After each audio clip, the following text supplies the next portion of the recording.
자, 여러분 반갑습니다. 벌써 2026년 1월 마지막 주일입니다. 시간 정말 빨리 지나가죠? 여러분들 이번 한 달 어떻게 보내셨나요? 분주하고 바쁘게 보내신 분들도 계실 테고, 또 한가하게, 별일 없이 잘 보내고 있을 분들도 계실 줄로 압니다. 어쨌든 간에 여러분들 남은 또 1월을 잘 마무리하시길 바라고, 또 유종의 미를 잘 걷어서 다음 2월 달도 또 힘차게 출발하는 그런 여러분이 되었으면 좋겠습니다. 자, 우리 주연절 계속 지금 진행하고 있는데 벌써 세 번째 주 함께 보내고 있죠. 자, 주연절, 주님이 나타나셨다, 빛이 드러났다 라는 의미를 가지고 있는 이 절기, 6주간의 절기를 우리가 함께 보내게 될 텐데, 오늘은 세 번째 절기를 보내고 있습니다. 우리가 지난 첫 번째 절기에는 정체성에 대한 이야기를 함께 했고요. 두 번째 절기에는 변화의 능력이라는 우리의 내용으로 함께 살펴봤습니다. 오늘 세 번째는 사명이라는 주제로 우리 함께 살펴볼 테고요. 이 주연절 6주가 끝나면 이제 사순절 절기가 들어가고, 사순절 절기가 끝나면 부활절 절기가 끝나면 이제 부활 후 제 몇 주 이렇게 보낸 다음에 성령 강림절을 보내게 됩니다. 이 절기를 따라서 우리들의 신앙이 더욱더 성숙해져가는 우리 모두가 되기를 소망합니다. 저는 2009년 3월에 논산훈련소를 입대했습니다. 우리 남성분들 중에는 여러분들 어느 부대로 입대를 하셨나요? 제가 입대했던 당시에는 102보충대, 306보충대, 그리고 논산훈련소, 이 세 가지가 대표적으로 입소하는 그런 곳이었습니다. 저는 논산훈련소를 입대한 다음에 여기서 훈련을 마치고 경기도 고양에 있는 제1군단 사령부, 3스타가 있는 1군단 사령부에 자대 배치를 받고 그곳에서 군복무를 하였습니다. 제가 군 생활했던 병과는 무엇이었을까요? 아마 제가 이제 전도사니까, 목회자니까 당연히 군종병 하겠거니 생각하실 수도 있을 텐데, 저는 군종병을 하지 않았습니다. 일부러 하지 않았어요. 왜냐면 어차피 평생 전도사 목회자 할 건데 굳이 여기 군대에서까지 이 전도사 생활을 해야 되나 싶어서 제 고등학교 주특기를 살려서 군대를 갔습니다. 그게 뭐냐면 위성통신병이라는, 여러분 들어보셨을 분들은 안 계실 거예요. 아마 진짜 그 당시에 최고급 장비를 제가 운영했던 통신병 출신입니다. 보통 통신병, 여러분들 알고 있는 통신병이라고 하면요, 아마 이제 군부대에서 한 번쯤 보셨을 거예요. 이제 땅에다가 이제 지주핀 받고 안테나 이렇게 막 세워가지고, 이렇게 민들레 씨앗 같은 안테나 이렇게 높게 세워가지고 무전기에 주파수 맞춰가지고 이제 암호표 보면서 알파브라보 찰리 델타 막 이러면서 통신하는 그런 모습도 봤을 테고, 이제 바닥에다가 땅을 파서 유선 케이블을 쫙 설치해서 매립해가지고 이제 서로 이제 기지 간에 연결하는 그런 통신병도 보셨을 텐데, 자, 그러면 이 위성통신병은 대체 뭐냐라고 궁금하실 수도 있겠습니다. 자, 제가 맡은 병과의 역할은 이렇습니다. 쉽게 말하면 전쟁 중에 천재지변이 일어나거나 혹은 폭파가 일어나거나 그리고 지형의 변화가 일어나서 통신 선로가 끊기거나 이런 통신 안테나를 설치할 수 없는 그런 이제 극악의 상황에 몰렸을 때, 그럴 때 이제 하늘에다가 위성 통신을 쫙 쏘는 거예요. 여러분 여기 사진에 보시면 보시겠지만 이제 위성 안테나입니다. 이게 우리 방송 원격 중계 차량처럼 생긴 안테나죠. 여기서 위성 안테나를 이렇게 쫙 펼쳐서 위성을 찾아요, 컴퓨터가. 그 다음에 위성과 우리가 단말기가 연결되면 이 위성을 통해서 국군통신사령부 혹은 다른 부대로 연결이 됩니다. 그래서 IP 주소를 연결해서 서로 통신을 하는 역할이에요. 그래서 선으로 하는 역할을 이제 위성 통신을 통해서 이렇게 연결해주는 역할을 하는 게 바로 저희의 역할입니다. 자, 여러분 이렇게 보면 저의 역할이 꿀을 빠는 것처럼 보일 수도 있겠지만, 저는 절대 군 생활 동안 꿀을 빨지는 않았습니다.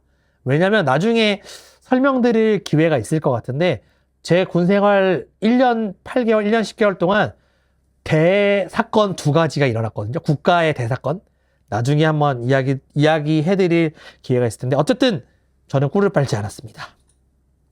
자, 여러분 그러면 군인은 어떻게 만들어지는 걸까요? 저는 육군을 나왔기 때문에 강한 치구 대한육군 사진을 넣었는데요. 자, 우리나라 군대는요, 군대를 유지할 목적으로 국민에게 병역을 강제적으로 수행합니다. 이것을 우리는 징병제라고 불러요. 그래서 정말 특별한 사유가 아니고서는 우리는 다 군대를 가야 돼요. 특별히 남자들은 다 군대를 가야 합니다. 물론 이제 여성분들 중에는 이제 모병제라고 해서 이제 부사관, 장교를 지원하는 경우도 있고, 남자분들 중에도 뭐 해병대, 그 다음에 공군, 그 다음에 부사관, 장교, 뭐 특전사 이런 등등의 특수한 병과를 자원 입대하는 경우도 있지만, 웬만한 우리나라 남자들은 징병제로 군대를 갑니다. 자, 그리고 군 입대를 하면요, 처음부터 이제 주특기를 신청하고 가는 케이스도 있어요. 근데 그렇지 않고 일단은 입대한 다음에 훈련소 혹은 자대에서 주특기를 부여받는 경우도 있습니다. 저의 경우는 입대하기 전부터 주특기를 신청하고 들어간 케이스예요. 네. 그래서 제가 이렇게 위성통신병이라는 특수한 통신병과를 주특기로 부여받게 된 것이죠. 자, 그래서 이런 경우에는 특별한 경우 이제 군사학교를 통해서 이 병과에 대한 공부를 또 하게 되는데, 저 같은 경우도 육군훈련소를 마치고 한 달 정도 통신학교에서 교육을 수료하고 자대 배치를 받은 케이스입니다. 자, 갑자기 웬 군대 얘기를 이렇게 하냐 싶을 수도 있는데, 저는 오늘 이 군대 얘기를 통해서 소명과 사명에 대한 이야기를 해보려고 해요. 자, 여러분들 소명과 사명의 차이를 알고 계신가요? 방금 말씀드렸던 군대의 이야기와 연결시켜보면 이렇습니다. 자, 소명은요, 콜링이라고 해요. 콜링. 그러니까 누군가가 우리를 부르는 것입니다. 다시 한번요. 소명은 누군가가 우리를 부르는 것입니다. 우리나라가 우리를 부르는 거죠. 군대로. 그렇죠? 그리고 또 누군가가 우리를 스카우트할 수 있고, 그럴 때 우리는 소명이라고 합니다. 강제성이 있긴 하지만 또한 또 수동적일 수도 있지만 누군가의 부름에 의해 움직여지는 것, 이것이 소명입니다. 자, 그렇다면 사명은 뭘까요? 사명은 미션이라고 하는데, 사명은 부르심을 받은 그 자리에서 우리가 해야 할 임무 혹은 일이라고 할 수 있습니다. 다시 한번요. 사명은 소명을 받은 그 자리에서 해야 할 임무 혹은 일을 말합니다. 자, 그러면 저의 이제 군 생활로 다시 한번 정리해 보자면, 저는 나라의 부름을 받고 군 입대를 했으며, 저의 군대에서의 사명은 위성 통신 운영병으로서 이 역할을 잘 감당하는 것이 저의 사명입니다. 이해되셨죠? 자, 이것을 우리가 잘 기억하면서 우리가 오늘 본문은 다시 한번 우리 본문으로 들어가기 원하는데, 오늘 본문은 예수님의 사명선언이라는 제목을 붙이기도 하는 본문이기도 합니다. 자, 예수님은 하나님과 동등되신 분이면서 동시에 하나님의 아들로서 인간의 몸을 입고 이 땅에 오셨습니다. 자, 예수님을 이 땅에 보내신 하나님의 뜻이 소명이라고 한다면, 예수님이 이 땅에 행하실 사명은 무엇일까요? 그리고 예수님의 사명은 오늘을 살아가는 우리에게 어떻게 적용이 될까요? 우리가 이것을 함께 살펴보면서 본문으로 나아가고자 합니다. 자, 오늘 본문의 배경을 잠깐 살펴보기 앞서서 배경을 잠깐 알아보고자 하는데요. 자, 예수님이 세례 요한에게 세례를 받으셨던 장면이 여러분 기억하실 것입니다. 요단강에서 예수님이 세례를 받으셨죠. 그리고 성령에 이끌려서 광야로 가게 됩니다. 자, 그 광야에서 무엇을 하게 되냐? 40일 동안 금식을 하시면서 이제 광야에서 마귀의 시험을 받게 됩니다. 우리가 잘 알고 있는 그 내용이죠. 자, 시험의 내용은 세 가지였습니다. 첫 번째, 돌을 빵으로 바꿔라. 그리고 두 번째, 나에게 절하면 천하를 주겠다. 세 번째, 성전에서 뛰어내려라. 이런 세 가지 시험을 받으셨죠. 여기 두 번째와 세 번째는 마태복음과 다른 복음서와 좀 순서는 다를 수 있겠지만 내용은 다 똑같습니다. 자, 이렇게 예수님은 하나님의 말씀으로 마귀의 시험들을 모두 물리쳐내고 이겨내시면서 다시 성령에 이끌려서 광야에서 갈릴리로 돌아오시게 됩니다. 자, 그 후 예수님이 자라신 나사렛 그 지역으로 돌아와서 늘 하던 대로 안식일에 회당에 들어가셨다라는 장면이 오늘 읽었던 본문 전과 이 본문과 이어지게 됩니다. 회당. 여러분, 회당이라는 말을 많이 들어보셨을 텐데요. 자, 회당이라는 것은 정확하겐 유대교 회당이라고 말할 수 있는데, 이 회당은 바벨론 포로 시대 때 가정에서 말씀을 읽고 연구하던 것으로 시작해서 각 지역에 사는 유대인들이 모임의 장소로서 이 회당의 역할을 했다고 합니다. 그리고 그곳에서 율법서, 예언서를 낭독하면서 또 그 내용을 가르치는 곳이 바로 회당이었습니다. 자, 회당은 교회와 비슷해 보이지만 다른 성격을 좀 가지고 있어요. 회당은 유대인들을 중심으로 하고 말씀과 율법을 가르치는 것에 집중하고 있지만, 교회는 유대인뿐만 아니라 모든 사람들이 함께 참여할 수 있고 그리스도를 중심으로 예배와 공동체 생활을 하는 곳이라는 점에서 유대교의 회당과 교회는 차이를 좀 가지고 있습니다. 자, 유대인들의 안식일, 또 우리가 보통 토요일이라고 말하는 그 안식일에는요, 유대인들이 회당에 모여서 토라, 모세 오경을 낭독 후 예언서를 읽게 됩니다.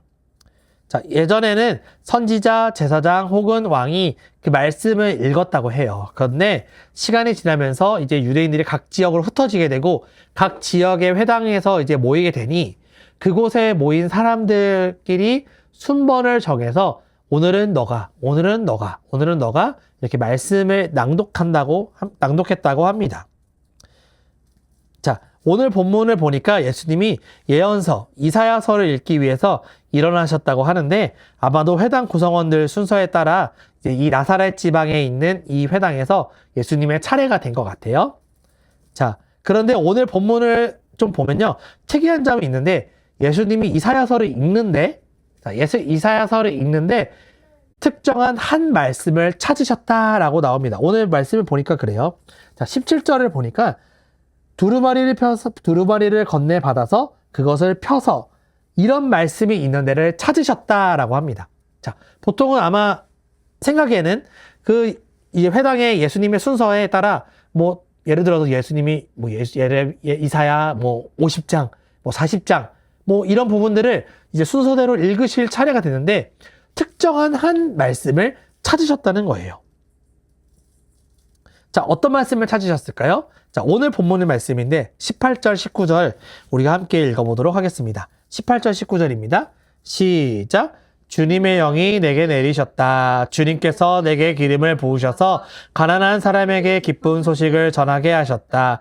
주님께서 나를 보내셔서 포로된 사람들에게 해방을 선포하고 눈먼 사람들에게 눈뜸을 선포하고 억눌린 사람들을 풀어주고 주님의 은혜를 선포하셨다. 아멘. 자, 이 말씀을 가리켜서 은혜의 해, 주빌리라고 합니다. 또 다른 말로 희년이라고 합니다. 자, 희년의 근거가 되는 말씀은 레위기 25장 8절에서 12절인데 이 8절에 보면요, 안식년을 7번 세어라. 7년이 7번이면 안식년이 7번 지나가니 49년이 된다라고 되어 있습니다. 자, 그러니까 안식년이라는 것은 무엇이냐? 6년간 땅을 농사를 열심히 일궈요. 6년간. 그 다음에 7년째가 되는 해에 모든 농사를 다 멈춥니다. 그래서 땅을 쉬게 만드는 거예요. 그래서 안식년 7년, 그러니까 안식년은 7년에 한 번씩 돌아오는 거죠. 그 7년은 7번씩. 그러면 77에 49. 그리고 그 49년이 지나 50년이 되는 그 해가 바로 은혜의 해, 희년의 해라고 말하는 것입니다. 자, 이 희년의 해는 어떤 일이 일어나냐? 자, 쉽게 말하면 노예는 자유인이 됩니다. 모든 빚진 자는 모든 빚을 탕감받게 됩니다. 누군가에게 땅을 빼앗겼다면 다시 그 땅을 받을 수 있습니다. 대박이지 않습니까? 자, 속박으로부터 자유를 얻는다는 이 희년의 정신. 자, 여러분들, 사실 저희 모두가 다 바라는 이 희년의 정신 아닌가요? 여러분 갖고 있는 모든 빚, 여러분 갖고 있는 모든 부채들 다 해결되시길 바랍니다. 네, 저도 해결받고 싶습니다. 모든 빚들로부터, 모든 모든 빚들로부터 다 해결받고 싶은 것이 우리들의 마음입니다. 자, 그러나 우리의 이런 그득한 마음들 잠깐 내려놓고 다시 말씀으로 돌아가면요. 자, 이 희년, 은혜의 해라는 것은 출애굽기에서 이집트를 탈출하는 장면을 좀 우리가 생각해 보면 좋을 것 같아요. 자, 출애굽기 시대에 히브리 백성들은 이집트의 노예가 되어서 모든 자유를 박탈당했습니다. 그리고 고통 속에 살아가는 것들을 우리가 잘 알고 있죠. 자, 그러나 하나님이 모세를 통해서 히브리 백성들을 이집트에서 약속의 땅 가나안으로 구출해 내는 과정이 있습니다. 그 과정을 통해서 어떻게 되나요? 히브리 사람들은 더 이상 노예가 아니라 자유의 몸이 됩니다. 이것이 희년의 정신과 연결이 됩니다. 자, 그런데 이러한 자유가 히브리 민족의 힘으로 혹은 모세의 능력으로 된 것인가요? 아닙니다. 절대 아닙니다. 전적으로 하나님에 의해서, 전적으로 하나님으로부터 나온 능력과 힘이며 은혜입니다. 즉, 희년의 정신은요, 모든 것이 하나님께로부터 왔고 우리는 그저 나그네일 뿐이다. 우리는 하나님께서 주신 이 모든 것을 잠시 사용하고 머물다 갈 뿐이다라는 것을 이 희년의 정신에 말하고 있는 것입니다. 다시 한번요. 희년의 정신은 모든 것은 하나님의 것. 우리는 그저 잠시 머물다 가는 나그네일 뿐이라는 것입니다. 그래서 희년의 때는요. 인간이 소유하는 모든 땅, 노동력, 금전, 이 모든 것이 하나님으로부터 왔으니 다시 원래의 자리로 돌아가는 것, 원래의 상태로 리셋되는 것을 말하는 것입니다.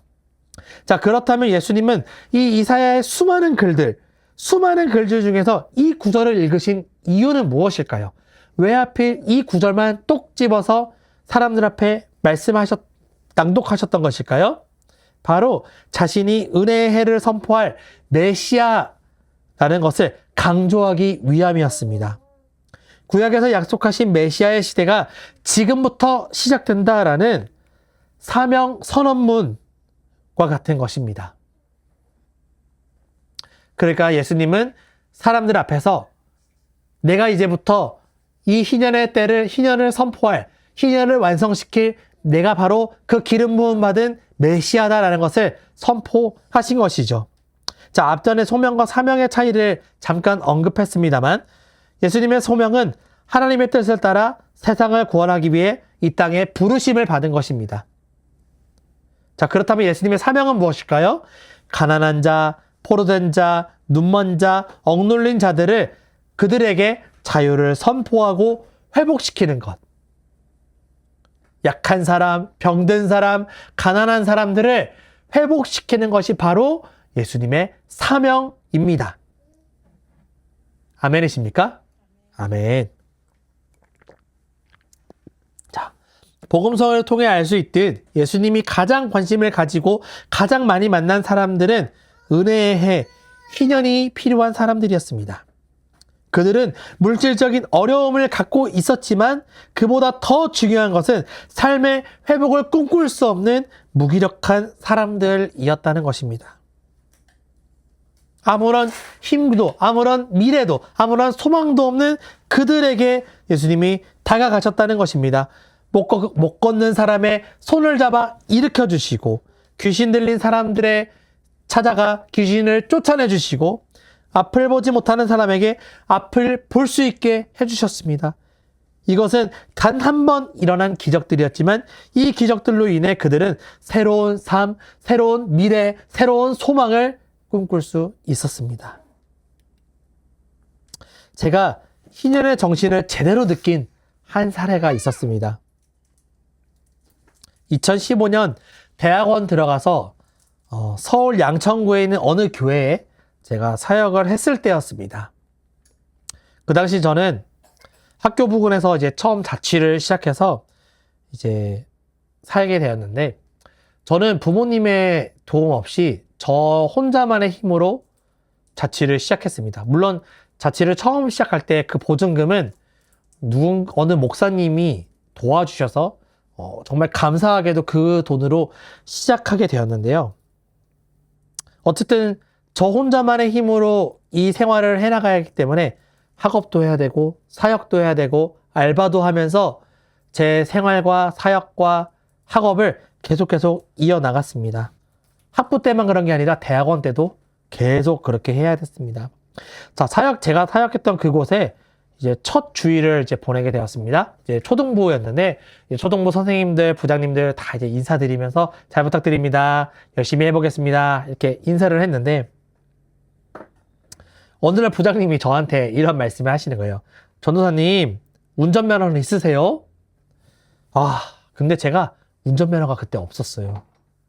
왜냐면, 딸 돈이 그동안 마련되지 않았거든요. 왜냐면 제가 그때 당시에 운전면허를 딸 때 등록비가 35만 원, 그리고 차후 이게 필기시험, 기능시험, 도로주행 뭐 이런 거 다 여차차 해보니까 총 비용이 60만 원, 70만 원 정도 들더라고요. 등록비 포함해서. 근데 자취생한테 그 돈이 어디 있겠어요? 없었습니다. 그래서 그동안 그때 당시 나이가 20대 후반이었는데 면허를 계속 못하고 있었어요. 부장님이 막 펄쩍 뛰시는 거예요. 뛰시면서 전도사님이 운전을 못하면 어떡해요? 막 이렇게 안타까워 하시는 거예요. 아니 사역은 기동성이 생명인데 전도사님 운전면허가 없으면 대체 어떡합니까? 막 안타까워 하시면서 저에게 카드를 내미셨어요. 그러면서 하시는 말이 내일 당장 등록하세요, 전도사님. 제가 카드 내역에 다 뜨니까 확인할 겁니다. 전 그래서 울며 겨자 먹기로 디지털 미디어 시티에 있는 자동차 학원을 등록하고 반드시 한 번에 합격해야 된다라는 이 결연한 다짐으로 일종 보통을 합격했습니다. 네. 근데 그뿐만이 아니에요. 집에서 반찬 하셨다면서 반찬 가져다 주시고 생필품 떨어질 때 될 것 같다면서 산 김에 같이 샀다고 티슈, 물티슈, 샴푸 이런 거를 막 챙겨주셨어요. 어떤 날에는 잠깐 제가 쉬고 있었는데 사역 끝나고 쇼핑몰 잠깐 나오실 수 있냐고 막 전화가 오는 거예요. 그래서 김포에 있는 롯데몰로 갔습니다. 근데 이 부장님이 갑자기 정장샵으로 가시더니 정장, 셔츠, 넥타이, 구두를 풀세트로 사주시는 거예요. 부장님 상황도 넉넉치 않은데 너무 저에게 많은 것을 해주신 것 같아서 부장님 너무 무리하신 거 아니세요? 라고 제가 물어봤습니다. 근데 부장님이 이렇게 말씀하셨어요. 전도사님, 저는 지금 전도사님 개인을 위해서가 아니라 앞으로 사역하실 주의 종을 섬기는 일에 저는 최선을 다하고 있습니다. 나중에 전도사님도 목사님 되시걸랑 다른 사람들에게 그렇게 해주셔요.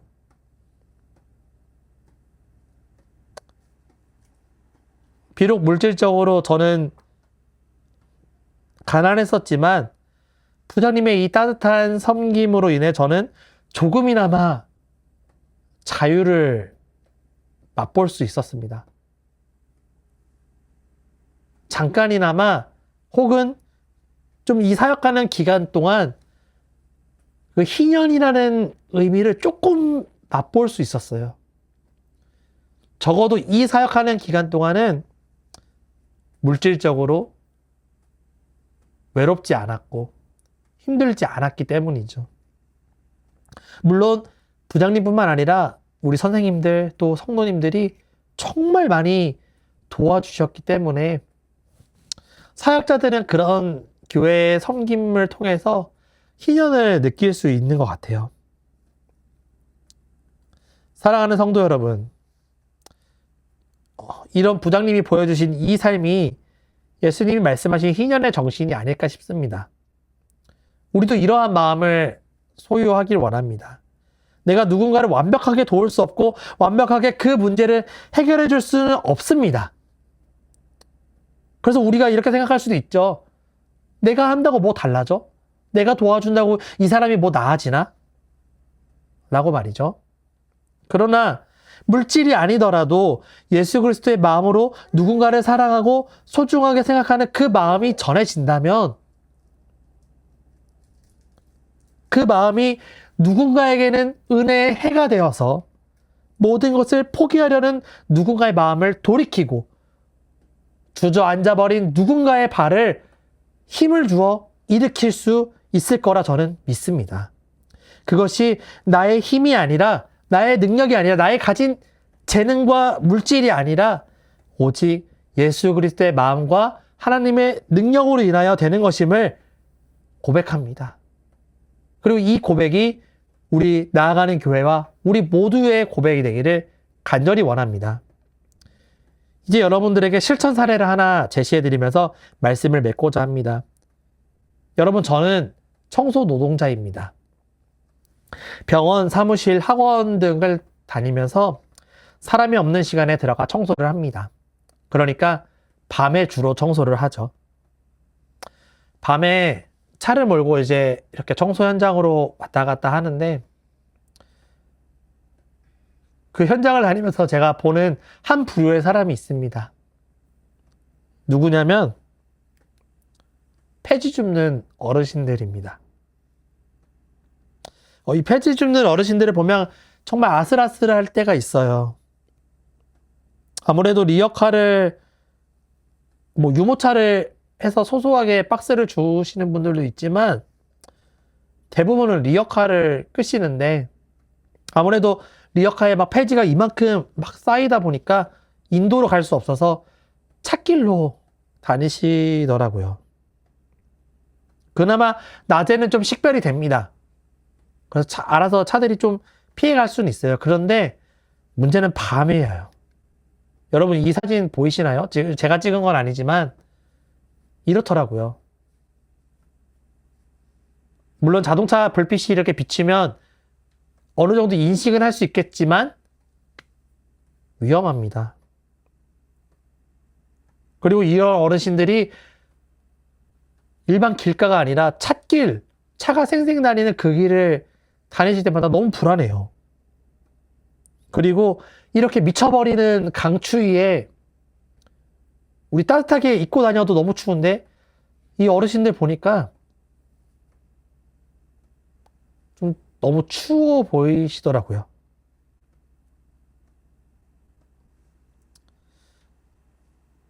그런 모습이 이 청소를 하면서 왔다 갔다 하는 그 과정 속에 계속 눈에 밟히고 마음에 자꾸 남게 되었어요. 그래서 제가 교회를 개척하기 전부터 저희 아내한테도 그런 얘기를 했습니다. 이분들을 좀 도왔으면 좋겠다. 이분들을 위해서 뭔가 했으면 좋겠다라고 말이죠.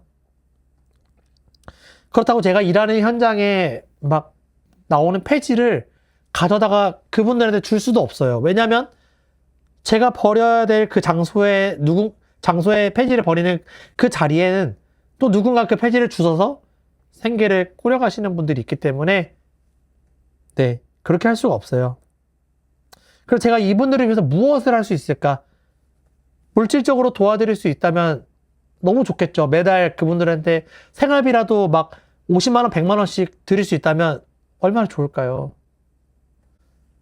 근데 그게 안 되기 때문에 그렇다면 지금 내가 할 수 있는 내 형편에서 내가 할 수 있는 능력 안에서 내가 할 수 있는 것이 도대체 뭘까? 고민해 봤습니다. 그래서 이런 생각을 해보게 되었어요. 일단 한겨울, 이제 이 겨울이 아마 3월까지 갈 것 같아요. 추위가. 그래서 핫팩, 목도리, 귀도리, 장갑 같은 방한용품을 좀 마련했으면 좋겠다. 아무래도 마음 같은 내복을 사드리고 싶지만 또 다 다르시잖아요. 신체의 그런 사이즈가. 그래서 보편적으로 모두가 쓸 수 있는 핫팩, 목도리, 귀도리, 장갑 이런 방한용품을 마련하자. 그리고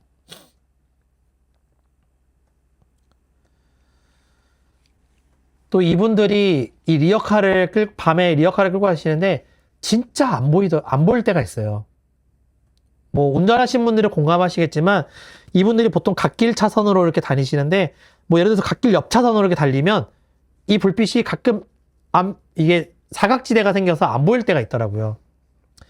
그래서 이분들이 밤에도 식별이 될 수 있도록 안전 반사조끼를 사드렸으면 좋겠다는 생각이 들었습니다. 그러니까 뭔지 아시죠? 청소 노동자들이 입으시는 그 반사조끼, 그리고 안전조끼랑 리어카에 붙일 수 있는 반사 스티커를 사서 이분들의 그 리어카에 붙여드렸으면 좋겠다라는 생각을 좀 하게 되었습니다. 그래서 기회가 된다면 이번 주 혹은 다음 주 안에 이것을 실천해 보고자 합니다.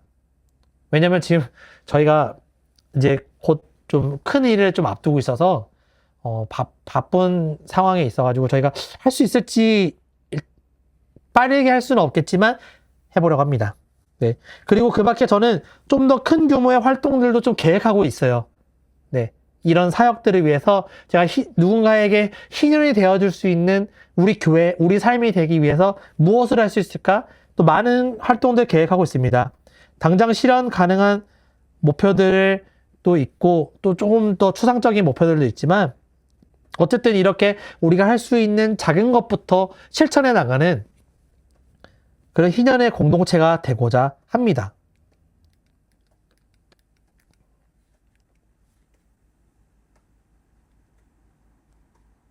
여러분들 주변에는 이 희년의 선포가 필요한 이들이 누가 계신가요? 여러분들 주변에는 누가 이 희년의 은혜가 필요한 사람들이 계신가요? 한번 여러분들의 주위를 잘 돌아보시길 바랍니다. 정말 가까운 곳에 혹은 여러분들이 무심결 지나가는 그곳에 여러분의 은혜의 해가 필요한 사람들이 있을 것입니다. 벌써 2026년 1월의 마지막 주입니다. 올해는 이러한 작은 실천들을 계속 해나가면서 우리가 희년을 계속 선포해 나가는 우리들의 삶이 되기를 소망합니다. 희년이 필요한 이웃을 향해 나아가는 교회, 또 우리의 작은 몸짓이 누군가의 희년이 되어 나아가는 교회, 우리의 힘이 아닌 하나님의 능력으로 희년을 만들어가는 나아가는 교회, 이것이 하나님께서 나아가는 교회에 주신 사명입니다. 우리 함께 찬양하겠습니다.